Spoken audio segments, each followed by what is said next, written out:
Magandang hapon Pilipinas at sa buong mundo. Sa ulo ng mga balita. Ama ng wanted Maute brothers na si Kayamora Maute inilipat na sa Maynila mula sa Davao City. Posibilidad na nakatakas na ang ilang miyembro ng Maute mula sa Marawi, hindi itinanggi ng militar. Resulta ng investigasyon at parusang ipapataw sa security provider ng Resorts World Manila ilalabas na bukas ng PNP SOSYA. Higit pisong bawas singil sa kuryente ng Meralco, ipatutupad ngayong Hunyo. Preparedness team na magbabantay sa sitwasyon ng mga Pilipino nagtatrabaho sa Middle East, hiniling na maibalik ng isang OFW group. Audition para sa talent search ng Wish FM 107.5 sinimulan na ngayong araw. Una sa ating mga balita ngayong hapon. Magpapatupad ng mas mahigpit na seguridad ang Philippine National Police o PNP sa Metro Manila, partikular na sa mga checkpoint areas. Kasunod ito ng paglilipat sa Camp Bagong Diwa kay Kayamora Maute, ang ama ng mga pinuno na Maute Group. Ito ang balita ni Maki Libradilla. Bandang 1:00 ng madaling araw kanina nang dalhin sa Camp Bagong Diwa si Kayamora Maute, ang ama ng magkapatid na leader ng Maute Group. Kasama niya ang 3 pang kaanak na nahuli sa isang checkpoint sa Davao City noong Martes.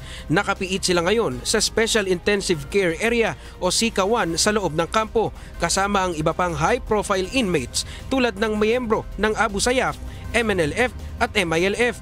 Ayon kay NCRPO Chief Police Director Oscar Albayalde, may mga doktor, surgeon at dentista sa loob ng piitan na titingin kay Kayamora sakaling mga ilangan ito ng atensyong medikal. Kung sakali namang kailangang dalhin sa ospital ang bilanggo, ay ilalabas nila ito ng piitan. Pakiusap naman ng NCRPO sa Maute Brothers, huwag saktan ang hawak nilang mga bihag dahil maayos naman ang trato sa kanilang ama at mga kasama. They should think twice before they hurt anybody there dun sa Marawi, no? Kung tayo napagbibigyan natin at nabibigay natin lahat ng tulong at ayuda dun sa kanilang mga kamag-anak, I think ganyan din naman ang i-extend nila dahil sa mga kababayan nating mga naiipit dun sa giyera dun sa Marawi. Sa ngayon ay wala pa namang banta ng pagsalakay na nakakalap ang PNP, subalit para makasigurado, mas hihigpitan nila ang seguridad sa buong Metro Manila. Nagdagdag na rin sila ng mga kasapi ng Sentinels at Special Action Force o SAF dito sa bisinidad ng Camp Bagong Diwa. Sa ngayon sa Metro Manila, wala tayong Maute threat dito sa Metro Manila. Hindi natin pwedeng take for granted yan na nandito yung tatay, no? Magulang. Kaya nga meron tayong adjustment na gagawin sa ating security measures, security protocols na dito sa buong kampo. Not only here, no? Probably in the whole Metro Manila. Paigtingin natin yung monitoring natin, yung intelligence monitoring natin, lalong-lalo na sa mga critical areas. Sinabi rin ni Albayalde na malayang dumalaw sa kampo ang mga kaanak ng mga detainee kahit pa mas mahigpit ang pinatutupad na seguridad. Samantala, nangangamba naman ang ilan nating kababayan sa presensya ng ama ng Maute Brothers sa Metro Manila. Kasi siyempre natatakot. Maraming tao dito sa Maynila. Maraming madadamay pa. Siguro yun, delikado sa mga sibilyan. Pero kung hindi naman tayo pababayaan ng gobyerno natin Yeah. Maki Libradilla, UNTV News and Rescue, Camp Bagong Diwa. Ipinaliwanag naman ng militar na isang high-risk detainee ang Maute Patriarch na si Kayamora Maute, kaya ito dinala sa Metro Manila. Samantala, hindi naman ito tinanggi na may posibilidad na ilang miyembro ng Maute Group ang nakalabas na ng Marawi City. Ito ang balita ni Rosa Licos.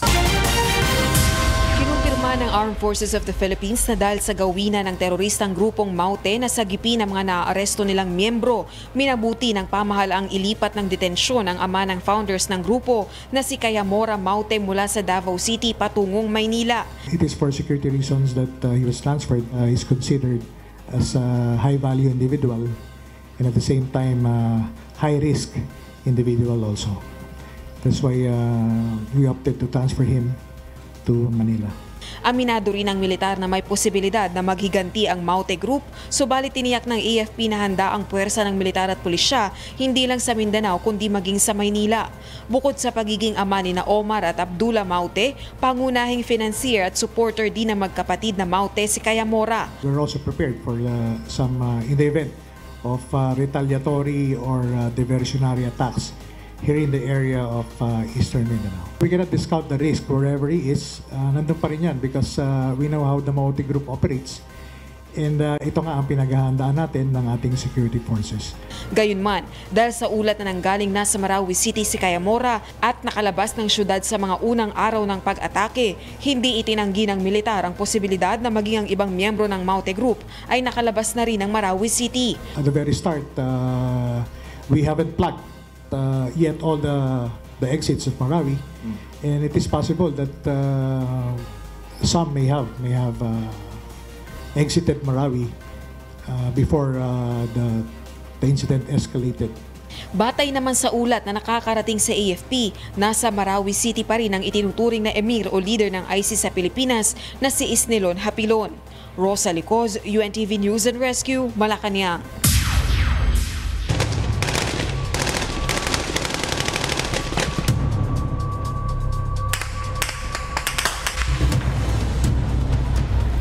Magpapatupad ng mas agresibong pagtugis ang Armed Forces of the Philippines o AFP sa mga miyembro ng Maute Terrorist Group at mga taga-suporta nito. Kasunod na rin ito ng paglalabas ng 2 arrest order ng Martial Law Administrator laban sa kanila. Ito ang balita ni Marisol Montaño. 2 arrest order na ang inilabas ng Martial Law Administrator na si Defense Secretary Delfin Lorenzana laban sa mga miyembro ng Maute Terrorists at mga taga-suporta nito. Dahil dito, mas paiigtingin pa ng Armed Forces of the Philippines ang pagtugis sa mga miyembro ng bandidong grupo. Yes, I will be very aggressive and proactive in this. Those listed in arrest order. Number 1, there were 2 arrest orders already issued by the Martial Law Administrator. Subalit mula na ideklara ang martial law sa Mindanao, mahigit sa 2,600 checkpoint operations na ang naisagawa ng militar sa Eastern Mindanao. Nagsagawa rin na mahigit sa 1,000 security patrol at pinaigting din ang maritime patrols upang maiwasang makapasok ang mga terorista gamit ang karagatan. Nagpatupad din ang curfew sa ilang lugar na sakop ng Eastern Mindanao Command. Samantala, binabantayan naman maigi ng mga otoridad ang itinatag na peace corridor upang hindi ito magagamit na daanan ng mga tumatakas na miyembro ng Maute Group. Ang itinayong peace corridor ng pamahalaan at MILF ay tumatayong safe passageway ng mga tao upang mailikas sa kaguluhan at upang makadaan din ang relief assistance para sa mga residenteng apektado ng bakbakan. You have to make sure na yung agreement is advantageous to everybody, no? Hindi lang government, the military, and to the Maute, but also to the civilians. Marami kang considerations when you're doing that. There's always a possibility for escape. Sa ngayon, tinitingnan pa ng Peace Panel ang posibleng dagdag na peace corridor malapit sa Marawi City. Marisol Montaño, UNTV News and Rescue, Davao City. Naaresto sa isang checkpoint sa Barangay San Martin, Villanueva sa Misamis Oriental kagabi ang dating alkalde ng Marawi City na si Fahad Salik. Inaresto si Salik dahil umano sa paglabag sa Article 134 ng Revised Penal Code o rebellion o insurrection. Ayon sa PNP, kasama ang pangalan ng dating opisyal sa Arrest Order No. 2 na inilabas si Martial Law Administrator Secretary Delfin Lorenzana kaugnay na nangyayaring kaguluhan sa Marawi City. Itinanggi naman ni Salik na may kaugnayan siya sa Maute Group at iginiit na nasa Maynila siya bago pa man pumutok ang tensyon sa lungsod. Naniniwala naman si Senator Bam Aquino na pamumulitika lang ang pagsasangkot sa mga taga-oposisyon sa nangyaring pag-atake ng Maute Group sa Marawi City. Ito ang balita ni Nel Mariboho. Dismayado si Liberal Party Senator Bam Aquino sa pagdawit sa kanya ni Department of Justice Secretary Vitaliano Aguirre sa umano'y planong destabilisasyon laban sa Administrasyon Duterte. Ayon sa senador, malinaw na pamumulitika lamang ang pakay ng akusasyong ito. Hindi naman po sikreto na meron po talagang meron talagang move to really implicate the opposition senators or those who have been dissenting on some of the issues of the administration. Una nang nilinaw kagabi ni Justice Secretary Aguirre na misquoted lamang siya sa issue. Iginiit rin niyang wala siyang sinabing nakipagpulong ang ilang mambabatas sa pamilya Alonto at Lucman 2 linggo bago ang pag-atake sa Marawi. Humingi na rin ng paumanhin ng kalihim sa senador. Ngunit sa kabila nito, nais pa rin ni Senator Aquino na mag-issue ng public apology si Secretary Aguirre. So, he backtracked at sabi ho niya that again he was confused by the number of reports po na pumasok, and he apologized, and I said, please clarify this tomorrow publicly. Kasi sa publiko mo rin to inihayag, kailangan sa publiko mo rin tong i-correct. At pumayag naman po siya. Ayon naman kay Senator Panfilo Lacson, dapat mag-ingat ang kalihim sa kanyang mga nagiging pahayag. Kasi siyempre, pagka may sinabi ang Secretary of Justice, dapat verifikadong verifikado. Dapat i-fact check mo. Samantala, tiniyak na Malacanang na nananatili ang tiwala ng Pangulo kay Aguirre sa kabila ng issue. He has the full trust of the President. He has been doing an excellent job actually in the DOJ. However, there are certain things that he has, for example, these are all part of his process, and so we defer to him.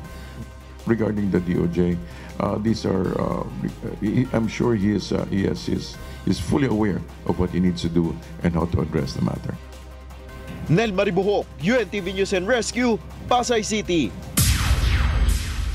Let me just tell everybody that I have declared martial law for Mindanao. Pagsasamahin ng Supreme Court ang dalawang petisyon na layong obligahin ng Kongreso na busisiin sa joint session ng mga naging batayan sa pagdedeklara ng martial law sa Mindanao. Inihain ang unang mandamus petition noong Martes ng grupo ni Senator Leila de Lima, habang ang ikalawang petisyon ay inihain naman kahapon ng grupo ni dating Senador Wigberto Bobby Tañada. Ayon sa tagapagsalita ng Korte Suprema na si Attorney Teodorte, binigyang desisyon ito ng bukod sa petisyong inihain ng 7 kongresista na layong mapawalang bisa ang martial law declaration ni Pangulong Rodrigo Duterte. Isusumite na ng Bangsamoro Transition Commission kay Pangulong Rodrigo Duterte ang final draft ng Bangsamoro Basic Law. Ito ang balita ni Rosalie Cos.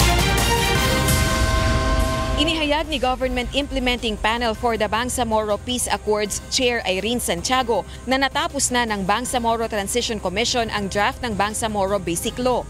Target itong maisumite ng BTC sa Office of the President sa susunod na linggo, June 13 o 14. Ang BBL ang magiging batayan ng itatatag na Bangsamoro entity na ipapalit sa Autonomous Region in Muslim Mindanao at magtatakda ng maayos na paghahati-hati ng yaman, kapangyarihan ng gobyerno at ng Bangsamoro at tapusin ang ilang dekadang kaguluhan sa Mindanao. The Bangsamoro Transition Commission approved the final draft of the Bangsamoro Basic Law on Tuesday, June 6.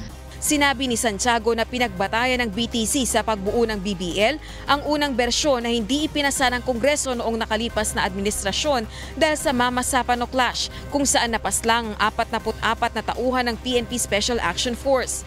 Gayunman, tiniyak ni Santiago na naidagdag na ang mga probisyong kulang sa unang BBL at sakop na nito ang concern ng lahat ng partidong kabilang sa pagtatamo ng pangmatagalang kapayapaan sa Mindanao, kabilang na ang Samoro National Liberation Front o MNLF.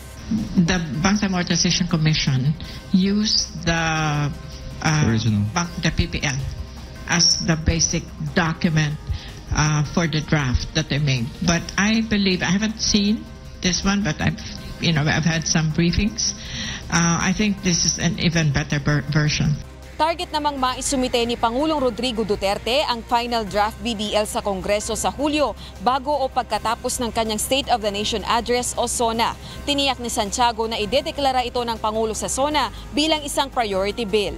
Rosalie Cos, UNTV News and Rescue, Malacanang. Susunod sa ito ang balita. Resulta ng investigasyon at parusang ipapataw sa security provider ng Resorts World Manila ilalabas na bukas ng PNP SOSHA. Preparedness team na magbabantay sa sitwasyon ng mga Pilipino nagtatrabaho sa Middle East, hiniling na maibalik ng isang OFW group. Ilang opisyal ng LTO inireklamo sa ombudsman kaugnay ng umano'y maanumalyang kontrata sa driver's license card.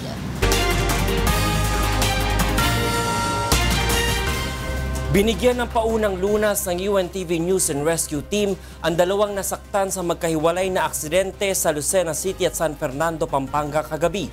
Ito ang balita ni Joshua Antonio. Sugat sa paa at pasa sa pisngi ang tinamo ng 15 anyos na si Erwin Ramirez. Ito ay matapos bumangga ang minamaneho niyang motorsiklo sa sinusundang kotse sa barangay Gulang-Gulang sa Lucena City kagabi. Ayon sa sakay ng kotse, bigla siya nagpreno dahil nag-U-turn ng walang senyas ang sinusundan nilang sasakyan. Hindi naman nasaktan ang angkas ni Erwin at ang sakay ng kotse. Ayon sa Lucena City Police, ito ay pangalawang beses na na-involve sa aksidente ang biktima. Matapos lapatan ng paunang lunas, ay dinala na ng UNTV Rescue Team si Erwin sa Quezon Medical Center. Samantala, tinulungan din ng UNTV News and Rescue Team ang isang lalaki na naaksidente sa barangay Tilabastagan, City of San Fernando, Pampanga, pasado alas 11 kagabi. Nagtamo ng mga gasigas sa kanang kamay at ulo ang 36 anyos na biktima na si Joseph Lasatin. Ayon sa kanak ng biktima, lumabas ng bahay ang kanyang tiyuin para sumamang magbisikleta sa mga kaibigan nito. Pero nahulog umano ito sa kanyang sinasakyang bike at nawalan ng malay. Binigyan ng first aid ng UNTV Rescue si Lasatin, sakay sinugod sa ospital ng Angeles. Joshua Antonio, UNTV News and Rescue, Philippines. Naghain ng reklamong graft and corruption sa Office of the Ombudsman ng Anti-Trapo Movement laban sa Land Transportation Office o LTO dahil sa maanumalyang kontrata ng driver's license card. Ito ang balita ni Leslie Longbowen. Nahaharap ngayon sa kasong graft ang mga opisyal ng Land Transportation Office o LTO matapos na maghain ng reklamo sa Office of the Ombudsman ng Anti-Trapo Movement. Ito ay kaugnay ng procurement ng mga driver's license card na may 5 taong validity period. Ang proyekto ay ini-award sa Dermalog, Nextex at CFP joint venture na nagbid ng halos 830 million pesos. Ito ay matapos na ma-post-disqualify ang Banner Plastic Card Incorporated na may pinakamababang calculated bid na 750 million pesos at ang Colonwell na may sumunod na bababang bid. Para sa amin, yung 79 million is, will grossly disadvantageous to our government and to the Filipino drivers, no? We have 8.3 million Filipino drivers na magbabayad ng mas mataas kaysa kung hindi na post-disqualify yung unang bidder. Dagdag pa ni ATM Chairman Peralta, ang mga driver's license card ay hindi nagtataglay ng required security features taliwas sa terms of reference ng proyekto. Itinuloy ng LTO ang pagbibigay ng kontrata sa Dermalog sa kabila ng request for reconsideration na inihain noon ng Banner Plastic Card Incorporated. Bago ka mag-proceed sa susunod na step ng procurement o ng bidding process, dapat i-resolve mo muna ang anumang protest or motion or request for reconsideration. Ayon kay Peralta, ang LTO ay lumabag sa Anti-Graft and Corrupt Practices Act, Government Procurement Reform Act at Code of Conduct and Ethical Standards. Kabilang sa inirereklamo ay sina LTO Chief Edgar Galvante, Executive Director Romeo Vera Cruz, lahat ng miyembro ng Bids and Awards Committee at Technical Working Group at ang Resident Auditor ng Commission on Audit. Samantala, hindi pa nakakakuha ng kopya ng reklamo si LTO Chief Galvante kaya't hindi pa ito makapagbibigay ng pahayag. Leslie Longbowen, UNTV News and Rescue, Office of the Ombudsman. Ibinaba ng Department of Justice o DOJ sa homicide ang kaso laban sa grupo ni na Superintendent Marvin Marcos.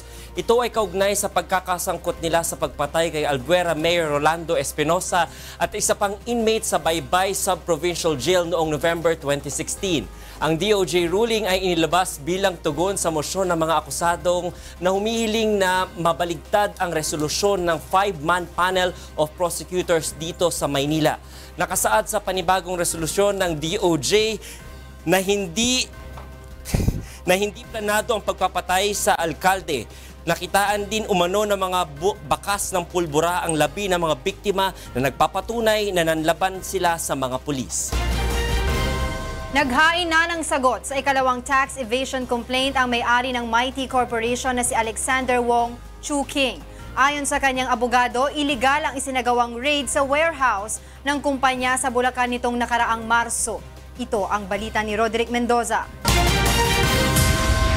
Nagsumite na ng counter affidavit sa DOJ ang may-ari ng Mighty Corporation na si Alexander Wong Chuking para ito sa ikalawang tax evasion complaint ng BIR laban sa kumpanya dahil sa hindi umano nabayarang buwis na aabot ng 27 billion pesos. Nag-ugat ang reklamo sa pagkakadiskubre ng mga peking tax stamps sa mga sigarilyo ng Mighty sa kanilang bodega sa San Ildefonso, Bulacan nitong Marso. Pero ayon sa abogado ng kumpanya, illegal ang raid ng BIR. There was no legal justification for it. The evidence that was obtained is doubtful, questionable. Handa rin umano ang kumpanya na harapin ang reklamo at patunayang wala silang nilalabag na batas. Duda rin sila sa motibo ng isinampang mga reklamo. Mahirap magsalita, no? But this could be due to business rivalry. 3 tax evasion complaint ang kinakaharap ng kumpanya sa DOJ resulta ng magkakahiwalay na raid sa kanilang mga bodega sa San Simon, Pampanga, San Ildefonso, Bulacan at General Santos City. Roderick Mendoza, UNTV News and Rescue, Manila. Hindi umano dapat nagpadalos-dalos ang Department of Labor and Employment sa pagpapataw ng suspensyon sa deployment ng mga overseas Filipino worker patungong Qatar. Ito ang balita ni Aiko Miguel. Dapat isinaalang-alang muna ng Labor Department ang kapakanan ng mga manggagawang Pilipino bago naglabas ng suspensyon sa pagpapadala ng mga overseas Filipino workers sa Qatar. Ayon sa Lilac Center for Public Interest, isang policy research and advocacy organization, mas mabuti sana kung pinag-aralang mabuti ng DOLE ang magiging epekto nito sa kabuhayan ng nakararaming Pilipino. Itong move na ito ni Secretary Betty was not coordinated with the DFA. Because if there was, then they should have made the right step na i-convene muna yung board. Kasi alam mo yung pag-a-announce ng mga suspension ng deployment and bans, ang daming apektado niyan. Ipinunto pa ni Fameronag na ang DFA ang dapat mag-anunsyo ng mga hakbang na dapat gawin kapag nagkaroon ng diplomatic crisis o anumang gulo sa ibang bansa. Ang DFA who makes the assessment and also issues the alert level signals forward this kind of evaluation and assessment to the Department of Labor and Employment. And the governing board should deliberate on it. And then they issue a resolution. Then they can announce the policy. Hindi nasunod yun. Nagkaroon din umano ng pagkukulang sa bahagi ng labor attaché sa Qatar at maging ang embahada ng Pilipinas sa Qatar. Ayon naman sa ACT's OFW Party List, masyado ring naging maaga ang desisyon ng DOLE. Ang iniiwasan natin dito is yung ating diplomatic relationship na inabandon ng 6 na bansa ang Qatar, tapos tayo yung unang Asian country na biglang nag-declare din ng suspension ng deployment. Samantala, nagbigay na ng katiyakan ang Qatari government na ligtas ang mga OFW na nasa kanilang bansa. Ayon naman sa OFW na si Lando Formentera, walang dapat ikabahala ang kanilang mga kaanak na nasa Pilipinas dahil normal ang sitwasyon doon. Wala naman pong nabago dito sa amin, sa kumpanya. Lagi naman pong ang pinag-uusapan ay trabaho lang. Wala namang patungkol sa crisis na binabanggit ng iba. Sa unang araw lang po nangyari yung panic buying. Sa ikalawang araw, normal na po, bumalik na po yung normal na sitwasyon. Aiko Miguel, UNTV News and Rescue, Manila. Hiniling naman ng ACT OFW Party List sa pamahalaan na maibalik ang binuo noong preparedness team na magbabantay sa kalagayan ng mga Pilipinong nagtatrabaho sa gitnang silangan. Ito ang balita ni Monok Son. Nag-iipon lamang ng sapat na pera ang overseas Filipino workers na sina Alfred at Apolinar para makauwi na ng Pilipinas mula sa Qatar. Anila, unpredictable at walang katiyakan ang sitwasyon ngayon sa Qatar. Mula ng putuli ng Saudi Arabia, Egypt at iba pang Arab states ang kanilang ugnayan sa Qatar dahil umano sa pagsuporta nito sa extremism. Bagaman malaki ang kanilang kita, mas nais pa rin nilang manatili sa Pilipinas kasama ang pamilya. That time na napunta ako dito sa ibang bansa, iniisip ko kaagad na hindi ako magtatagal dito, ayokong tumagal. May malaki nga po ang tao dito, may kagat, kapatisan po ng pera natin. Kaso po, yung gastusin din po, ganun din po.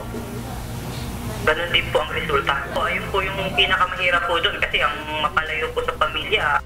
Ilan lamang sina Alfred at Apolinar sa mahigit 2 milyong OFW na inaalala ng pamahalaan sa tuwing nagkakaroon ng kaguluhan sa ibang bansa.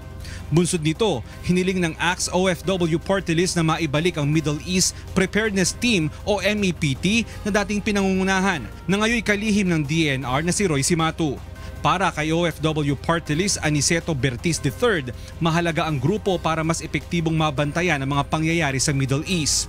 Maiiwasan rin ang nangyaring pagka-stranded ng maraming Pilipino sa Libya noon dahil sa pagsiklab ng kaguluhan. Kasi nga hindi pa rin stable ang Middle East, di ba? Nandiyan pa rin ang conflict ng Syria, ng Libya, ng Egypt. Tapos andyan pa rin yung continuous pa rin ang labanan sa Yemen, sa border. So dapat meron talaga tayong Middle East Preparedness team na magbubuo niyan. Sinabi rin ni Congressman Bertiz na dapat malawak ang kaalaman sa mga bansa sa Middle East ang magiging pinuno ng preparedness team gaya ni Cimatu. Pero malaking bagay din kasi ang naging papel ni Ambassador Cimatu para sa mga conflict dyan. Kaya nga dapat, kung magtatalaga tayo ng MEPT, dapat yung talagang someone like General Cimatu kasi nga very knowledgeable siya sa Middle East. At pati sa mga conflict area, preparations na dapat may experience din in terms of mass repatriations. Isinusulong rin ng partido ang pagbuo ng isang bagong kagawaran na tatawaging Department of Migration and Development. Pumasa na naturang panukala sa committee level sa Kongreso at inaasahang mapapabilang sa priority bills na mababanggit ng Pangulo sa kanyang ikalawang SONA sa Hulyo. Mon Hocson, UNTV News and Rescue, Quezon City. Ilalabas sa bukas ng PNP Supervisory Office for Security and Investigation Agencies ang resulta ng kanilang investigasyon sa nangyaring pag-atake sa Resorts World Manila noong nakaraang linggo. Ito ang balita ni Grace Casin. Malalaman na ngayong Biyernes kung ano ang magiging pananagutan ng security provider ng Resorts World Manila kaugnay ng marahas na insidente noong madaling araw ng June 2. Ayon kay Philippine National Police Supervisory Office for Security and Investigation Agencies, Deputy Chief Police Senior Superintendent LD Brandy Usana, natukoy na nila ang mga paglabag na nagawa ng NC Lanting Security Specialist na nagpapatupad ng seguridad sa hotel casino. Kabilang na dito ang pagbabawas ng security personnel sa graveyard shift, kawalan ng emergency response team at command and control at crisis management team. Malinaw anya na paglabag ito sa security guidelines and procedure. With the lapses that may have been committed na by the agency concerned, in this case the NC Lanting, there might be probable cause that would lead to the sanctions that may be imposed by SOSHA itself. Bukas ilalabas din ng PNP SOSHA ang desisyon kung tatanggalan ng lisensya ang naturang security provider o papatawan lamang nila ito ng multa na hindi bababa sa 50,000 piso. Muli rin nilang isusulong sa Kongreso na amyendahan ang Private Security Agency Law para mabigyan sila ng kapangyarihan na magpataw ng parusa sa security service providers. Nais din ng PNP SOSHA na magkaroon ng security code at magkaroon ng iisang ahensyang hahawak sa lahat ng private security service providers sa bansa. The ending private security dapat nasa SOSHA pero wala sa mandato pa rin namin ang hotel, mall and resort security management. Bakit? Because the law says so. Yung RA 5487, 1969 pa. Samantala, kinumpirma na rin ng PNP Crime Lab na si Jesse Carlos ang natagpuang sunog na bangkay sa 5th floor ng Maxim's Hotel. The DNA profile obtained from the muscle tissue taken from the unidentified male cadaver is consistent with having come from an offspring of Ferdinand P. Carlos and Chodora J. Carlos. That's the conclusion. The probability of parentage for the case is 99.99%. Grace Casin, UNTV News and Rescue, Camp Crame.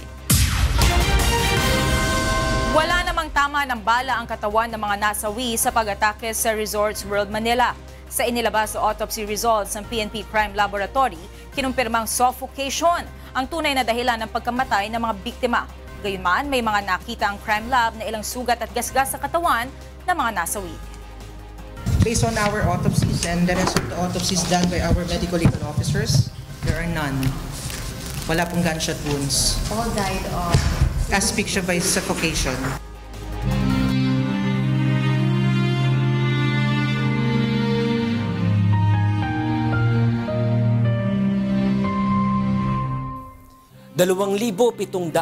limampu't-apat na araw na po ang nakalipas mula nang maganap ang malagim na Maguindanao Massacre.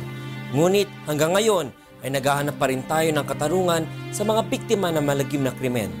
At sa tila madilim na hinaharap ng kaso, hindi po bibitiw ang UNTV sa labang ito hanggang makamit ang katarungan hindi lamang para sa aming 4 na kasamahan, kundi sa lahat ng mga biktima ng karumal-dumal na pamamaslang. Susunod sa ito ang balita. Electronic channels ng BPI hindi pa nagagamit ng publiko dahil sa hindi pa rin naaayos na system error. PDIC nagpaalala naman na hindi sakop ng deposit insurance ang mga perang nawala dahil sa technical glitch. Good news dahil magpapatupad ng higit sa pisong bawas singil sa presyo ng kuryente ang Manila Electric Company o Meralco sa lahat ng kanilang mga customer ngayong Hunyo. Ito ang balita ni Jowa Nano. Umabot sa higit 3,000 piso ang bill sa kuryente noong nakaraang buwan ni LD Magtibag, isang call center agent. Dahil panggabi ang kanyang schedule sa trabaho, sa umaga na siya bumabawi ng kanyang tulog. At dahil sa labis na init ng panahon ngayon, halos maghapon ani ang nakabukas ang kanilang aircon sa kwarto. Lalo't kasama rin nilang mag-asawa sa bahay ang kanilang 5 buwang sanggol. Medyo tumaas kasi yung konsumo ng kuryente namin. Lalo ngayong summer, medyo mainit. Kasi summer, minsan 24 hours ginagamit namin yung aircon. Lalo ngayon, may bata kasi kami. Kaugnay nito, may magandang balitang hatid ang Meralco sa lahat ng kanilang mga customer ngayong Hunyo. Magpapatupad ang power supply company ng higit sa pisong bawas singil sa kuryente ngayong buwan. Ibig sabihin, ang lahat ng mga customer na kumukonsumo ng 200 kW per hour na kuryente ay mababawasan ng 285 pesos ngayong Hunyo. Higit 400 piso sa gumagamit ng 300 kW per hour, 571 pesos sa bawat 400 kW hour na konsumo at higit 700 piso sa kada 500 kWh consumption. Paliwanag ng Meralco, ang bawas singil ay bunsod ng pagbaba ng presyo ng generation charge. Dagdag pa rito ang refund na inaprubahan ng Energy Regulatory Commission kamakailan mula sa sobrang nasingil ng Meralco sa kanilang mga customers sa nakalipas na 3 taon. Makikita ng customer na mas mababang generation, transmission at system loss charges. Lahat po ng sources ng supply ng Meralco ay nagtala ng mas mababang presyo, ang IPPs, ang PSAs at ang WESM charges. Ayon sa Meralco, mararamdaman ng mga customer ang refund sa kanilang mga electricity bill hanggang sa buwan ng Agosto. Subalit hindi ito nangangahulugan na magtutuloy-tuloy na ang pagbaba ng singil sa kuryente sa mga susunod na buwan.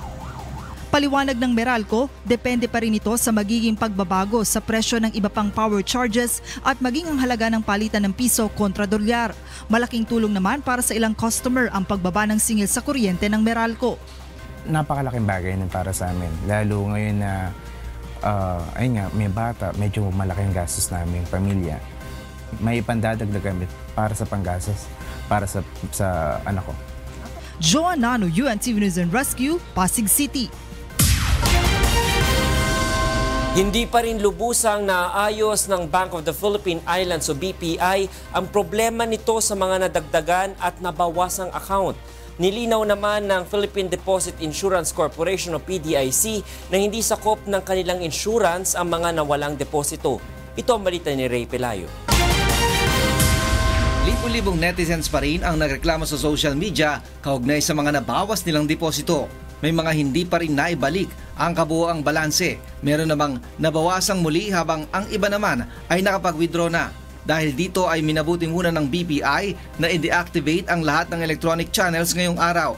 Nanatili namang operational ang iba pa nilang banking systems gaya ng credit cards, remittance at iba pa. Bukas din ang lahat ng kanilang branches hanggang 7:30 ng gabi para serbisyuhan ang kanilang mga kliyente. Tiniyak naman ng BPI na maaayos nila ang internal system issue at ibabalik ang balanse sa account ng kanilang mga depositors. Nilinaw naman ng PDIC na hindi covered ng kanilang insurance kung hindi na maibabalik ang mga nawawalang deposito. Ang mga bangkong ipinasara ng BSP lamang anila ang sakop ng kanilang insurance hanggang 500,000 piso. Kung meron pong ganito mga pagkawala ng deposito dahil sa nasunog, technical glitch, o even nakaw, no? Hindi po deposit insurance po ang sagot doon, kundi po sariling mekanismo po ng bangko para maayos yun.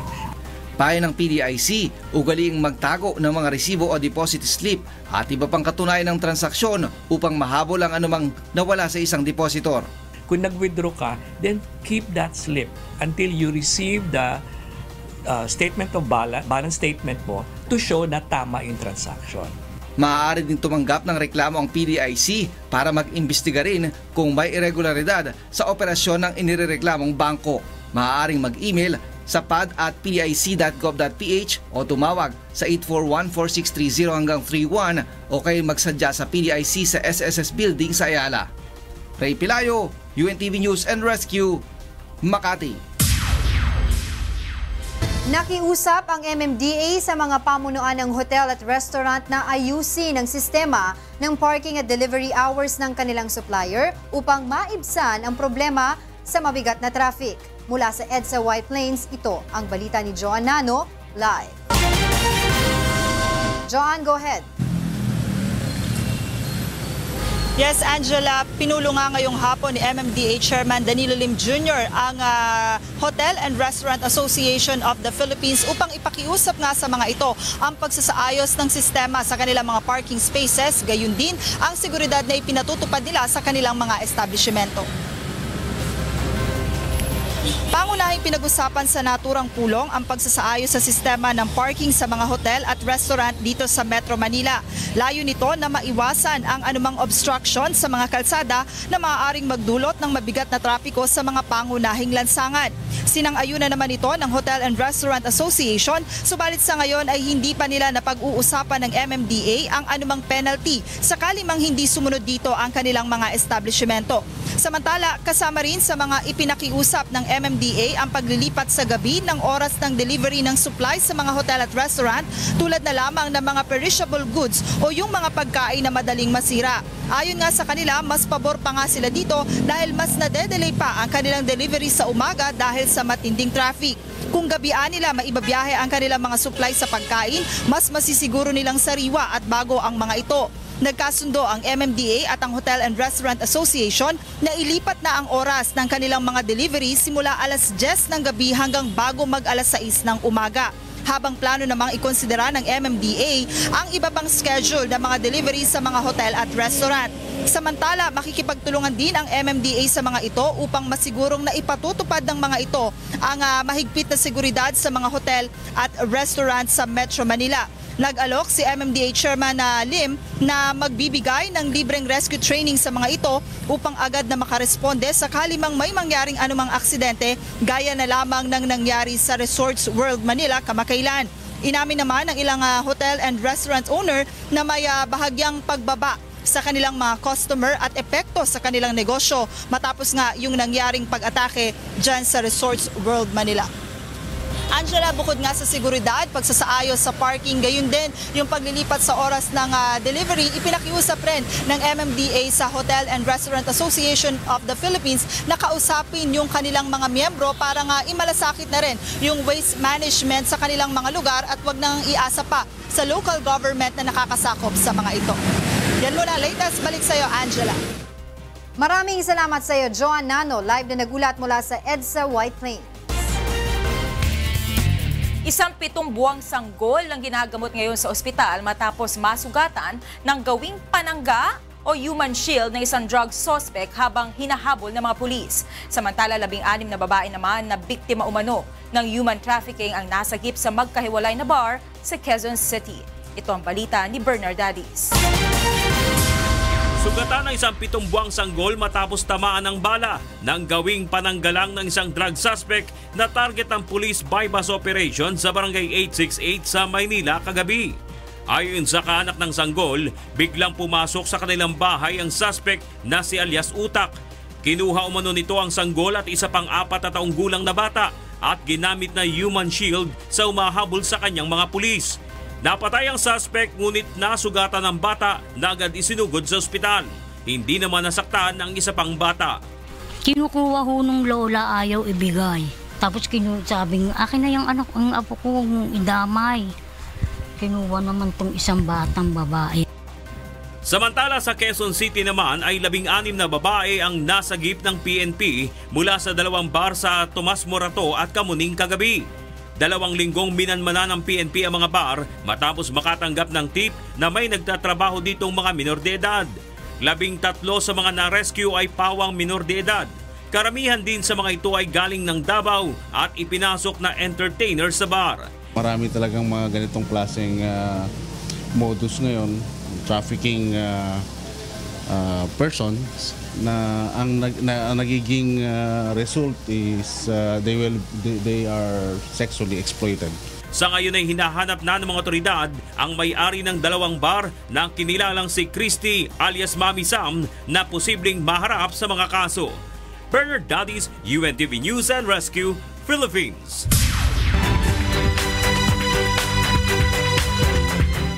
Mayong gabi, una sa atong mga balitang promdi. Gilansad sa Department of Trade and Industry sa Nueva Ecija ang Kapatid Mentor Me program nga gilaumang makatabang sa mga gagmay nga mga negosyante. Kini ang balita ni Danny Munar. Sumailalim sa seminar na DTI na Kapatid Mentor Me program ang mahigit sa 100 negosyante mula sa iba't ibang bayan ng Nueva Ecija kahapon. Layunin ng programa na ituro ang mga paraan upang mapalago ng micro, small and medium enterprise katuwang ang mga ilang negosyanteng nagtagumpay sa kanilang larangan. Having the power to be resourceful, having the power to be fearless, having the power to be disciplined. Kasi yun po ang foundation ng isang pagninegosyo. Ipinakilala rin ng DTI ang 25 unang batch ng potential entrepreneurs na sasailalim sa halos 2 buwang pagsasanay. 1 batch per province at ang nilaan naming pondo more or less 500,000 per province. Bakit isang batch lang muna? Kasi medyo matigat yun, di ba? 10 modules ang kailangan tapusin ng mga lalahok sa Mentor Me program. Naglalaman ito ng mga impormasyon hinggil sa marketing, financial management at mindsetting for entrepreneurship. Magandang project po itong naisip nila para ma-convince yung mga maliliit po nating entrepreneur na mas maging pa po siya, uplift po sa society po natin. Nakatakdang idaos ang graduation ng participants sa buwan ng Agosto. Danny Munar, UNTV News and Rescue, Nueva Ecija. Nakikita ang Calabarzon Police sa mga Muslim leaders ug imam sa rehiyon aron madasig sila nga motabang sa pagsangka sa krimen ug illegal nga droga. Kini ang balita ni Sherwin Kulubong. Pinulong ng mga opisyal ng Calabarzon Police ang mga Muslim leader at imam mula sa mga probinsya ng Cavite, Laguna, Batangas, Rizal at Quezon sa Camp Vicente Lin kaninang umaga. Layo nito na hikayatin ang Muslim community na tumulong sa laban kontra terorismo, kriminalidad at illegal na droga. Pagiging vigilant ng ating community, including the Muslim community, against criminality, terrorism, kasama na po lahat ito. Ipinarating naman ng Muslim community ang kanilang mga nais gaya ng pagkakaroon ng pulis na Muslim na magbabantay sa kanila kapag isinumbong nila ang mga sangkot sa illegal na gawain. Ay gusto ko yung salag police, yun ang gamitin para doon magsumbong yung mga sibilyan nang walang authority. Dahil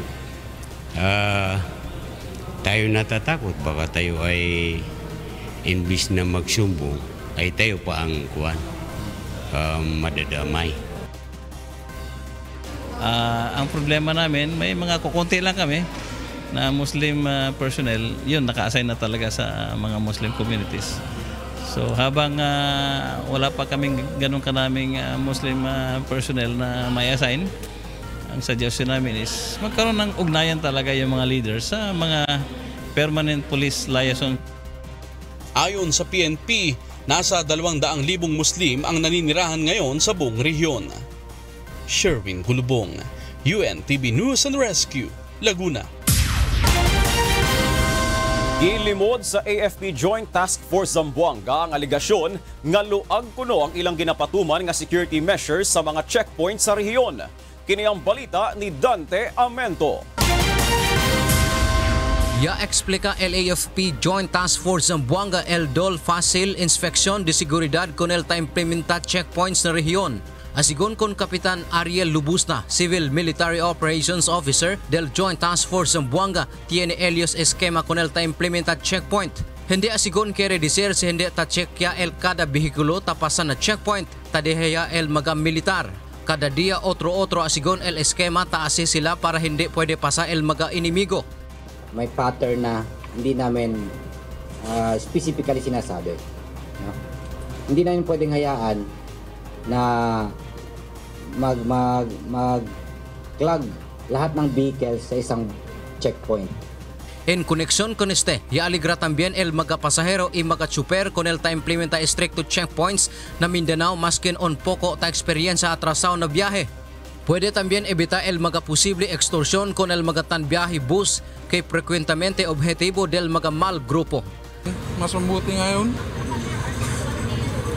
Mas tahimik nga ngayon kaysa dati. Number 1 din ang checkpoint. No entry, no ID, no entry. Dante Amento, UNETV Noticias, Iriscate, Ciudad de Zamboanga. Ug kana ang mga balita nga atong gitutukan gawas sa kauluhan. Ako si Victor Cosare, maayong gabi. Sinimulan na ngayong araw ang audition para sa talent search ng Wish FM 107.5 para sa segment na Wish Covery. Mula sa Quezon City, ito ang balita ni Mon Hocson, live. Yes, Mon. Give it up for Ellen. And of course, in her laid back and stripped out. Yes, magandang gabi sa inyo sa studio. Alam mo, kanina pa kaming alas 10 ng umaga nag-start para dito sa audition nga ng talent search ng Wish 107.5, ang Wish Covery. At ngayon ay mag-aalas 7 na. At hindi pa rin kami tapos dahil napakadami ang tumugon dito sa panawagan na audition nga para sa Wish Covery. Sa ngayon ay nasa 77 na tayo at meron pa tayong ilan pa hanggang 95 itong mga nagpalista para sa araw nito sa audition. Kaya ngayong gabi ito, ipag-aanyaya natin, samantalahin natin itong oras na ito para ipag-aanyaya pa para sa dun sa mga iba pa nating mga kababayan at mga amateur singers sa mga Pilipino 18 years and above para sumali dito sa Wish Covery. May dalawang paraan para tayo ay makasali dun sa audition. Ang una ay pumunta mismo sa venue. Ngayon, nandito kami ngayon sa Eastwood Central Park. At ang isang paraan naman ay mag-apply online sa www.wish107.5.com. Gayun din naman, kailangan na yung mga sasali sa audition ay hindi nasasailalim sa kahit anumang record label contract. Gayun din naman, ang genre na aawitin o yung klase ng mga aawitin maaring i-perform dito sa audition ay mga original Filipino music o OPM at iba pang variation depende sa mapapiling tema kada buwan. Gayun din naman, ang total performance dapat ng mga mag-audition ay hindi higit sa 2 minuto. Ang audition ay gagawin sa buong bansa. Sa audition process, kukunin ang 20 contestant na makakapasok naman sa competition proper ng Wish Covery. Ang grand champion nga pala, magkakamit ng 2 milyong piso, isang house and lot, isang brand new car, at syempre isang recording contract sa isang recording company dito sa Pilipinas. At ngayon ay patuloy pa rin naman ay sinasagawa itong audition para sa Wish Covery. Try nating mag-interview ng isa para dito sa ating mga nag-audition. Ay ito. Hello po. Ayan. Live po tayo sa itong balita. Anong pangalan nyo, kuya? Dicky po. Ayan. Si kuya, ano siya? Visually impaired siya pero galing pa siya ng Antipolo, tama? Tama po. Bumiyahe ka lang mag-isa papunta dito? Mag-isa lang, sir. Oo. Ayan ngo, kahit mag-isa lang siya, pumunta siya dito para dun sa audition ng Wish FM. Anong pangarap natin, kuya? Ba't ka sumali ngayon? Pangarap ko din, sir, makuha sa audition sana. Yawa ang Diyos, makapasa, no? Sana, sir. Isa lang si Kuya, galing pa siya ng Antipolo. Kanina, may nakausap ako na galing pa ng Quezon, meron pang galing ng Laguna, at meron pang galing din dito lang around Metro Manila. So itong audition, lahat ng mananalo dito ay i-announce sa Saturday. Ipopost siya ng Wish FM sa kanilang Facebook page at i-announce din sa kanilang YouTube page lahat ng mapipili dito sa audition proper. So yun muna ang latest mula dito sa Eastwood sa Quezon City. Balik sa inyo sa studio. Maraming salamat, Mon Hokson, nag-uulat ng live mula sa Quezon City.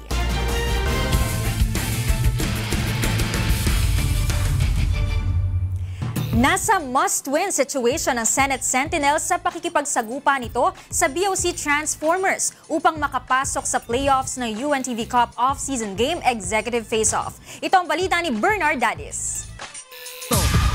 Balik kay Alinsug yung bola. Angara on the alley-oop, yes! Ipinamalas ng Senate Sentinels noong nakaraang linggo na kaya nilang makipagsabayan sa ibang kupunan ng UNTV Cup Executive Face-Off.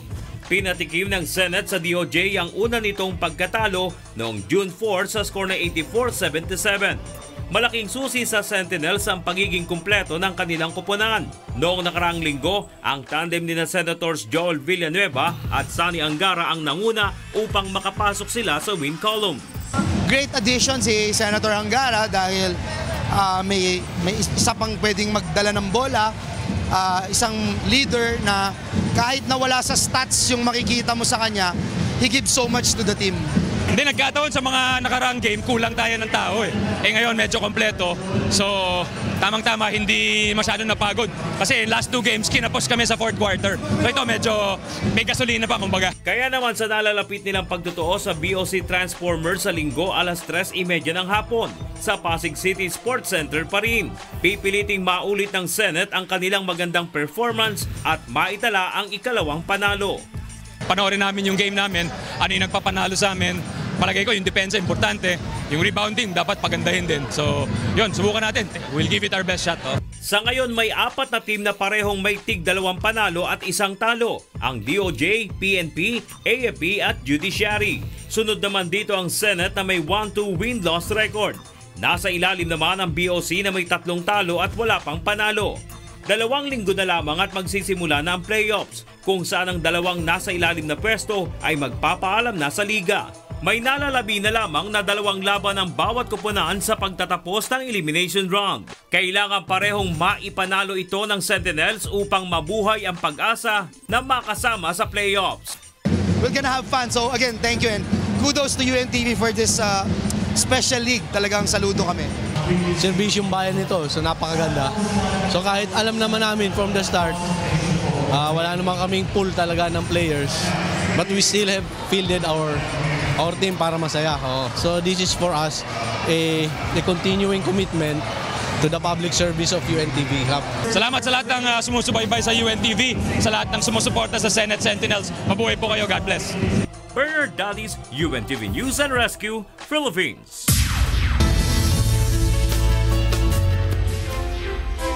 At yan ang ating balita sa sports at entertainment ngayong gabi. Ako po si Leslie Longbowen. Balik sa inyo, Attorney Reg, Angela, and Monica. Maraming salamat, Leslie. At yan po ang naging kabuuan ng ating balitaan ngayong gabi. Aming inilahad ng buong katapatan kung paano namin nasaksihan. Kayo po'y makapagtitiwala ng aming nakita at narinig ang aming ibinabalita. Magandang gabi.